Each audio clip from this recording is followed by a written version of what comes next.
Well, hello all, I am back here with a couple of New Japan reviews. This is long overdue. I have barely mentioned New Japan at all since Wrestle Kingdom. And it's not really fair, because the shows are fun. You know, I've watched mediocre New Japan shows, but I've never felt like I've wasted my time. You know, in this case, the shows in question in this case are pretty forgettable. But one thing that does stand out, and one thing definitely does stand out, and I will get to that in due course. But let's, without further ado, get to the shows themselves.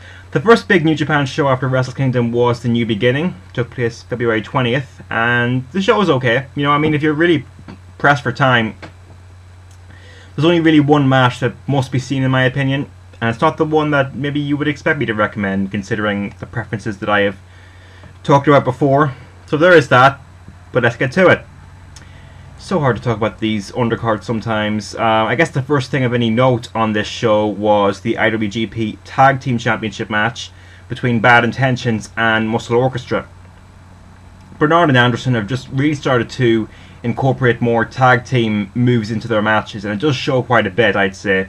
It just makes them seem all the more dangerous. You know, Bernard's already a big guy, and at the same time he's got Anderson, who's he's really aggressive in just his approach. It just makes them seem like a really dangerous tag team, and you'd have to do that in this match because they're facing two big guys who I would say are a pretty okay tag team, even though individually Nakanishi can be good individually, but Strongman, I'd say this about Strongman though, as clumsy as he is in his execution of pretty much everything, he's not terrible at knowing when to do so. He's not terrible at his timing, I'd say, but everything he does just looks really bad, but it doesn't come at bad times, if that makes any sense. He can be bearable to watch when he's tagging with Nakanishi. Of course, though, Bad Intentions are the tag team in New Japan. I don't see any reason why these guys should be dropping the belts anytime soon. And this has already been an 11-month title reign, so that's an achievement, I'd say, that I still want to see these guys as champion. Part of that is because there's really no other tag team at their level, to be honest, because they're really, really good tag team. Not really a great selection, but they're on a tear. They're not boring as champions, so there is that. Then we got Prince Devitt versus Taka Michinoku for the IWGP Junior Heavyweight Championship. The match is fine. The match is solid. You can't really expect anything classic at this stage in Taka's career. I'm not sure if he's well enough known at this point, to the point where he could be part of a nostalgia feel-good sort of thing. That's why he's here. Because they had him play heel, and they've been having him play heel since this show. But he's not very good at it, so you'd wonder what benefit New Japan have by keeping him on. But I'm going to talk about the Best of the Super Juniors tournament later on. There are other veteran juniors in there that will provide all sorts of feel-good nostalgia moments before the whole thing is finished. So there is that. The match itself was just good. It was what it was. Then we got MVP's debut match in New Japan. He teamed with Taichi to take on Makabe Togi and Honma Tomoaki. Okay, for those who don't know, MVP originally had a different partner for this match originally, Nozawa Longai, who ended up getting arrested beforehand. And with the way this match turned out, you'd like to think that they had a big elaborate story in mind, and that just got messed up because one of the guys got thrown away. But realistically, that's probably not true.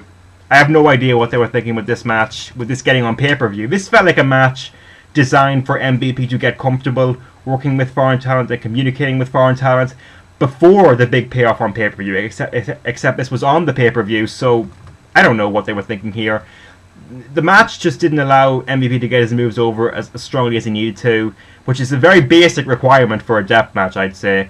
MVP at least identified himself as a heel, but the match just wasn't good. Disappointing debut match, I'd say, But we don't need to dwell on this for too long, because MVP has gone on to accomplish quite a bit in a short space of time. So this is not a glaring memory that just has ruined him forever. Absolutely not. So it's just a very lackluster debut match. Then we got Goto Hiroki versus Naito Tetsuya. This was great. This was a bit of a turnaround for me on a certain guy. I'm still very indifferent towards Goto. I don't hate him. I've never hated him, but he's always just been okay for me, apart from a few really good matches. Naito, on the other hand, up until this match, I never understood why people liked him so much. You know, people were really high on him, and I just didn't really understand why. To me, he just seemed like an average mid-carder and nothing more. That's how I felt when he was having those matches with Tanahashi. I was wondering, why is this guy in there with Tanahashi? It just, I don't know, I wasn't into it. This match, on the other hand, he showed me something. You know, just a lot more aggressiveness in his performance, and the match was really built to allow him to show that. And they had the brawling on the outside, they brought it back inside. Naito was just better on elbows, better on transitions. This was something of a career performance for him. I don't like using that term though, because in my head, I think it's supposed to mean that this solidified him as an amazing talent. It didn't do that, but I was cheering for him at the peak of the match, and I've never done that for him before. So, and think about it this way: Nakajima and Suzuki is my current match of the year, but as good as that was, it didn't make me a fan of Suzuki. This one made me a fan of Naito, along with the performance that he would have on the next big show. So, if not a fan of Naito, then I would say I at least understand now why people like him as much as they do. So, 4 stars, great match. I would say my favourite match of Naito's at this point in his career. Go out of your way to see this one, I'd say, if you're, like me, indifferent about Naito, because it will make you somewhat of a fan of the guy. Main event was Kojima vs Tanahashi for the IWGP Heavyweight Championship. These guys faced in the G1 Climax 2010 final and the Wrestle Kingdom 5 main event. I love the G1 Climax match. I wasn't looking forward to the Wrestle Kingdom 5 main event because I wasn't looking forward to it that much because I didn't think they'd be able to top that match, and they did not. So you can imagine how little interest I had in the third match, and sure enough, it just wasn't as good. You know, I don't know. I mean, this is a combination that it gets declining in quality over time. It's over now, of course, but it's just not a moment too soon, in my opinion. The match is still good. Some people really liked it. But, you know, Kojima targeted Tanahashi's head, which to me sets off a reaction of, oh, there's so much they could do with that. There's so much creative selling they could do with that, and they're not going to. They're probably not going to. You know, when Segura landed on his head in the match with Morishima, the match turned into a brawl of epic proportions. This match pretty much stayed the same, which I'm not saying that Tanahashi no-sold because he didn't, really, but it didn't change the match as much as it should have. You know, Tanahashi definitely shouldn't have the sense of mind to go after Kojima's arm, which he did. So, you know, that's that. The match is still good, just nowhere near great. And it's pretty much the same thing I can say about the whole show overall. Check out Gedo vs Naito. That's about all you have to check out for this show. If you have time for nothing else, you will not be missing out on much of anything, in my opinion. So, that is the new beginning, the February show. Okay, so before I move on to Wrestling Dontaku, a quick note on the IWGP Heavyweight Championship match that took place in April. It was Tanahashi defending against Nagata Yuji. Some people are calling this match of the year. I disagree quite a bit, but I mention it because I mention it so people will watch it and come to their own conclusion about it. You know, to me the match was just two guys taking it in turns to be on offense with very little interesting struggle in between that. And when that happens, you know, there's just not as much excitement for who's going to win, you know. Even when the offensive stretches are pretty good by themselves, it just doesn't work. It's funny because, you know, Tanahashi's been carrying this arrogant celebrity demeanor with him to a lot of his matches lately. He's strumming the air guitar, he's loved soaking in the fan reaction. To be honest, if he wasn't the closest thing to a big draw that New Japan has right now, or Japan in general has right now, he could turn heel and it could probably work. It's not going to happen because of, you know, in the present climate it's just not going to happen, but keep that in mind if the wrestling scene ever picks up over there. But keeping that celebrity demeanor in mind, I wanted to see Nagata slap the taste out of his mouth a lot, and we did get that, but we didn't get nearly enough of it. Didn't like the finish either. You know, Nagata's in control for most of the last quarter, and then Tanahashi does 2 moves and wins the match. Would I still count myself as a Tanahashi fan? I would, but for how much longer, I don't know. You know, the more matches I watch, the more I start to notice more of the stupid shit that he does in his matches, and it's just kind of pissing me off, you know. Hopefully he does manage to have a few great performances this year that keeps me on his side. But for right now, I'm kind of asking him to please step it up a bit more. So that's just that. So let's get on to the pay-per-view that took place this month in May, Wrestling Dontaku. You've got more or less the same quality show here. There's one match that I would go out of your way to see once again.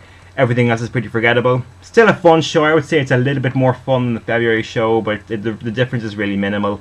But there is one match that needs to be seen. It's for the IWGP Tag Team Championships. Bad Intentions versus No Limit. You know, this again is more quality stuff from Naito that I have never seen from him before. And again, Bad Intentions have just stepped it up so much with tag team moves. They lead a beatdown of Naito that's very, very engaging. You know, they're really good as heels. Naito's selling is just fine. And then it gets to the point where you're thinking that this is as good as it's going to stay. This is as good as it's going to get, because Takahashi isn't interesting enough to lead a good hot tag, because, you know, he was actually more enjoyable than usual in this match. I don't think there was anything much wrong with him taking Bernard off his feet. I mean, Takahashi for the first part of the match was doing nothing except watching his partner get brutalized, so he has all the strength in the world as far as I'm concerned. You know, it's not a great hot tag, but it's better than what you'd expect from Takahashi. And then Naito gets back in there and he delivered beyond all expectations, I think. You know, he walks a fine line with no selling the Bad Intentions beatdown, but I think he toed that line quite nicely, I think. I was cheering for him, by quite a bit before the end of it all. Awesome, I'd say. You know, the match needs to be seen by all. I think Sean already talked about how great this was, and, you know, fair dues. It's definitely a great match. I'd say this is actually the best Bad Intentions match since last September, and, you know, well deserved. You know, a lot of effort went into this.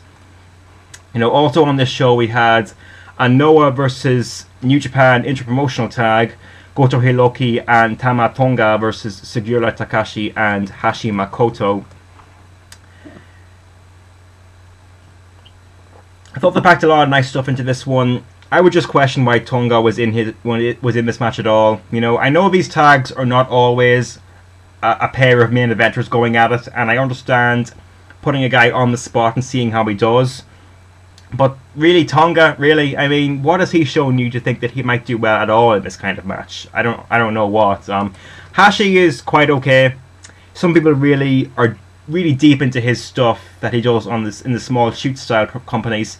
I don't care enough for the current shoot style scene to really want to investigate that stuff a lot. But I did enjoy this match while it lasted.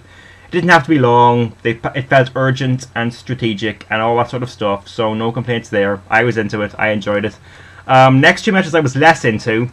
We had Nagata Yuji versus Tanaka Masato. These guys had a match at the 01 10th anniversary show, which to me was not very good at all. This match was better, but still just nothing in the way of interesting controlled segments or long-term selling. To me, Tanaka can offer one kind of match at this point in his career that is worth watching, and that would be a hardcore match.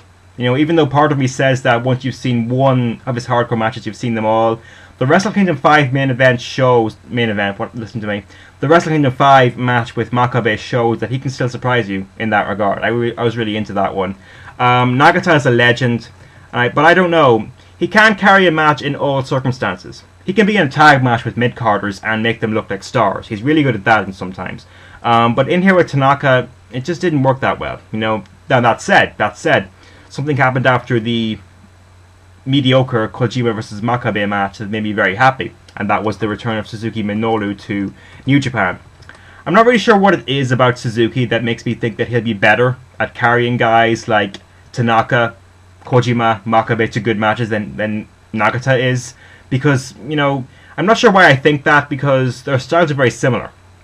I do think Suzuki's better though by a little bit, because his facials are golden. His facials are just on another level to anyone else, and I think he's a bit better at submissions than Nagata as well. Not a lot better, but a bit better, I'd say. But why do I have a good feeling about Suzuki? I guess because they're just fresh matches. You know, I'm interested to see what Suzuki does in New Japan with these guys, and I hope he delivers something good out of them. Because, you know, Makabe and Kojima, Tanaka, they're all capable to a certain extent, but when they put them against each other, it just doesn't work out that well. You know, Kojima and Makabe, the match was very blah. You know, they had a great title change match, but that was kind of like a one-in-a-million sort of thing. So I'm kind of looking forward to seeing what Suzuki can do with those guys, and maybe even challenge for the title down the line. Good stuff. I'm hoping it delivers. Then we had the main event for the IWGP Heavyweight Championship. Tanahashi defending against Nakamura Shinsuke. This really wasn't as good as I expected it to be. You know, because I would probably say that Nakamura... I would probably say yes. I would probably say that Nakamura is my favorite New Japan wrestler. And he and Tanahashi know each other so well, even though the only other match of theirs I've seen is the Wrestle Kingdom 2 main event, which I also thought was kind of disappointing, really. This match wasn't even as good as that one, I'd say. You know, my favorite Nakamura spots were thrown out there very early on, with no reason really for them. And Tanahashi finishes off the match with no less than 4 frog splashes. And it didn't come off like, you know, a big battle of endurance. It just came off like, oh, he's doing 4 frog splashes for no reason. So that's kind of the thing. Again, Tanahashi kind of pissing me off a bit there. Disappointing main event, but still a good show, you know, with one match that does need to be checked out. And that is it for the New Japan reviews. So what's going on with New Japan now? We are 2 days away. We are 2 days into the Best of the Super Juniors tournament, and I would like to kind of just make it easier for people to decide who's going to win that tournament. If you're a bit out of your depth with the amount of guys that are in this tournament, keep in mind, Devitt has been champion for 11 months now, and through all that time he's been facing outsiders. Marufuji is from Noah, Omega and Ibushi are from DDT. Richards, you know, the commentators always constantly mention Ring of Honor when they're you know, mentioning him during the matches. And Taka is from Kaientai Dojo, obviously. So there's a lot of outsiders in this year's tournament that you can pretty much write off, because it's about time that New Japan started worrying about their own crop of talent again. Keep in mind also that the number of veterans in this tournament is very noticeable this year. Apart from the obvious ones of Tiger Mask, Gedo, Kanemoto and Liger, you also have Taka and Sasuke. Second night of the tournament they had Sasuke and Liger go out there in the main event, and they had the longest match of the tournament up to that point. You know, I'm looking forward to that, because even though it's not going to be as good as the match at the Super J Cup 94, I think both guys are still capable to a certain extent. So I'm looking forward to that. But I think there's a lot of credence behind the idea that Liger will be the one to win this year. He and Kanemoto are the 2 biggest legends, the 2 biggest New Japan legends in the tournament this year. And I don't think I've seen Kanemoto at all on a main card of a big New Japan show this year, in 2011 at all. So I think Liger is your guy. There's no young talent in this tournament that can do more for Devitt than Liger can. I don't think we've even seen Devitt versus Liger yet. I know the argument will be made that the tournament should be used to help the winner and not the champion that he will face. But I don't think Devitt has hit his peak yet in terms of being over. You know, I think Liger would be the perfect guy to elevate him further at this point. So that's my take on that. I will be back with... I might be doing reviews, depending on if they're worth it, of the last night of the Champions Carnival or the last important Big Japan show to take place. I'll be watching all sorts of stuff, and whatever's worth reviewing, I will be doing so. The 2005 question will be answered eventually, because I want to review a 2005 show soon. And that's all I have right now. I'll talk to you guys later.